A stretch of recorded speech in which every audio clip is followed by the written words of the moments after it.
Imagine building an $8 million empire from scratch, sacrificing everything for a family that never believed in you. Then, at what should be your triumphant celebration dinner, they stab you in the back.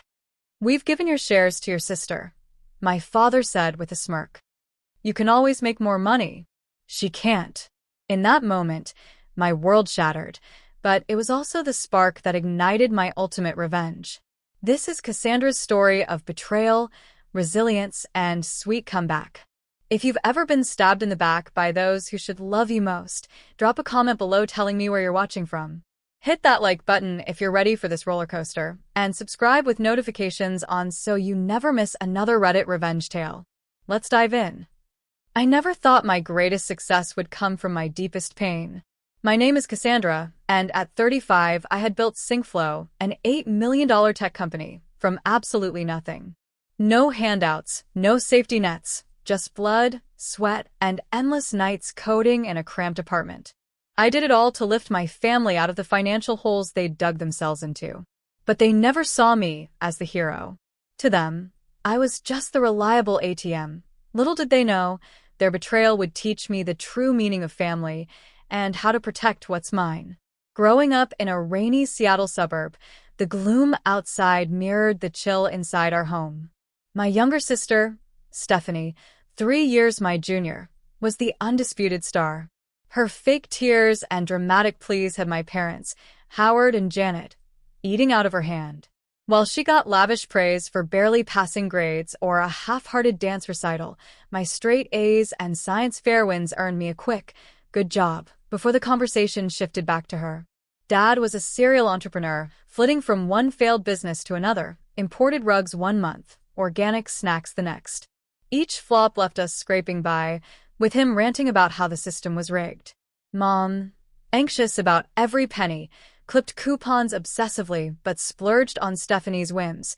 $200 dance shoes, private lessons for her confidence. Me? I got hand-me-downs and babysat neighborhood kids from age 12 to afford my own notebooks and pencils. By high school, I'd turned practical out of necessity. While Stephanie cheered at games and dated the jocks, I crafted handmade jewelry, necklaces with colorful beads and custom charms, and sold them at school and weekend craft fairs. By graduation, I'd squirreled away $3,000. Proud as punch, I showed my parents the bank statement. Dad barely looked up from his newspaper. "Cute hobby, Cassie, but time for a real job." Mom nodded, more worried about Stephanie's latest boyfriend drama. College was my ticket out. A partial scholarship to the University of Washington for computer science, plus part-time gigs fixing campus computers, covered the rest. Those years were brutal. All-nighters debugging code, ramen for every meal, no social life. But I thrived, spotting flaws in systems and dreaming up fixes. Professors praised my innovative projects, but at home? Overshadowed again. Computer science? Mom fretted when I declared my major. "Why not something stable like law? Your cousin Maria's thriving as a paralegal." Meanwhile, Stephanie flunked out of community college after 1 semester, blaming boring professors who don't get my style. Parents? They footed bills for her endless certificate programs in makeup artistry, event planning, you name it. None stuck. Post-grad, I snagged a junior dev role at Dating, a floundering tech firm. Pay was peanuts, but I absorbed everything. Bad leadership calls, market missteps. In one heated meeting, it hit me, small businesses needed affordable, user-friendly data integration software. No clunky enterprise junk. That night, SyncFlow was born on a napkin sketch. Excited, I pitched it at family dinner. Dad waved it off. Another tech fad. Most crash and burn. Mom. Sounds too complicated, who'd use it? Stephanie yawned. Boring. Hey, can I borrow $500 for a camera? I'm starting a blog. Crushed, but undeterred, I moonlighted for a year, building prototypes on weekends, surviving on coffee and determination. Friends called me a hermit. Dates? Non-existent. But the vision burned bright. Stephanie's life. A whirlwind of bad boyfriends, dramatic breakups, and parental bailouts. They funded her rent, credit cards, even an over-the-top engagement party for a guy she knew 3 months. When it crashed 6 months later, they covered that too. I watched, vowing to end our family's money woes forever. Despite the favoritism, I loved them. I wanted to give them stability Dad's flops never could. Quitting dating felt like freefall. With $30,000 saved, 6 months runway if I ate beans, I turned my spare room into mission control. Clearance desk, whiteboard wall, prototype central. 16-hour days blurred into months. Social invites? Declined. Health? Tanked. Insomnia, colds, 15 pounds gone. Investors? 27 rejections. Too niche. No track record. Come back with users. Each no fueled me. Freelance gigs kept lights on. 4 hours sleep max. Breakthrough at a networking mixer. Diane, angel investor extraordinaire, got it instantly. I've lived this pain point. 2 weeks later, $150,000 for 10% stake. Validation. Family's reaction? Dad. Investors throw cash at anything. Mom. Watch for tricks. Stephanie. Must be nice getting handouts. Ouch. But with funding, I hired Marcus, DevWiz, and Alicia, marketing guru, both taking pay cuts for the dream. Year 1. Hellish bugs, rewrites, desk naps. Then, first client, a healthcare provider ditching pricey competitors. We nailed it. Testimonials poured in. Revenue trickled. Team grew to 5. Office buzzed. I lived cheap, reinvesting everything. Wardrobe, jeans and tees. Car. Rattling relic. Family demands? Endless. Parents' furnace bust. $4,000 from me. Stephanie's divorce, second hubby, 18 months, 6 months, rent plus retraining. Gratitude? Zip. Dad sniped about fake tech money. Mom nitpicked my life choices. Stephanie? Took, then asked for more. 3 years in $1 million revenue, 15 staff, downtown office with bay views. Media buzz, conference invites, entrepreneurs to watch feature. Framed it for parents. Dad, they gotta fill pages. Mom, fix your hair next time. Kids' excitement? Priceless. Still, I shared, bought parents a home in a good district for Stephanie's kids too. Thanks. Dad critiqued layout. Mom fretted taxes. Stephanie claimed a room. Paid kids private school. My ladder up, now theirs. Stephanie resented. They rave about Aunt Cassandra. I'm their mom. Demands escalated. Parents' cruises, extra cash wired mid-trip. Stephanie's upscale apartment, me covering hike.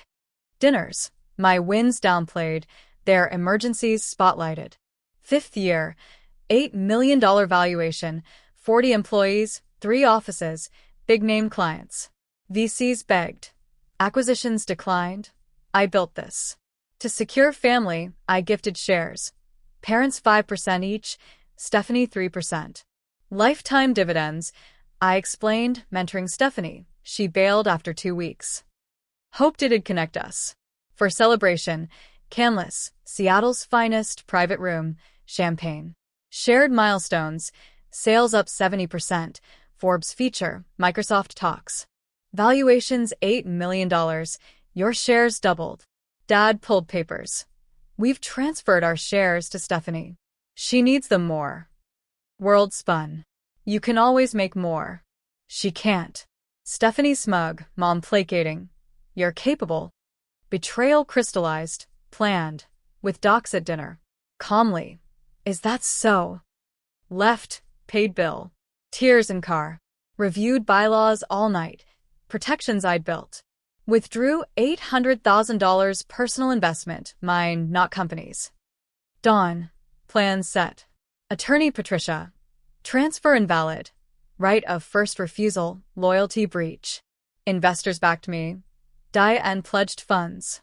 Family blew up phones, dividends held. Transfer issues. Saved voicemails as evidence. Discovered. Stephanie hacked Dad's login for confidentials. Met Warner, corporate vulture I'd rejected. Months planned.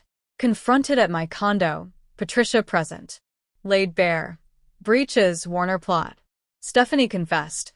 Quick cash. Board spot. Dad's hidden $30,000 gambling debts exposed. Mom shocked. Presented buyback docs at 80% value.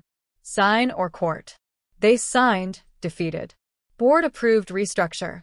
Buyback, employee equity, bylaw fortifications. Stephanie panicked. Warner furious. Figured out, I said. Buyback, $800,000 total, kids share in trusts. Company fortified, security upgrades, independent directors, sabbaticals. Team rallied, we're family. Media dodged, sync flow boomed to $15 million. Family fallout. Parents downsized, mom took finances, Stephanie burned cash, got shunned. She begged help. I offered job interview, no handouts. Parents tried reconciliations, I kept distance. Therapy with Dr. Levine unpacked lifetime neglect. You're valuable beyond achievements.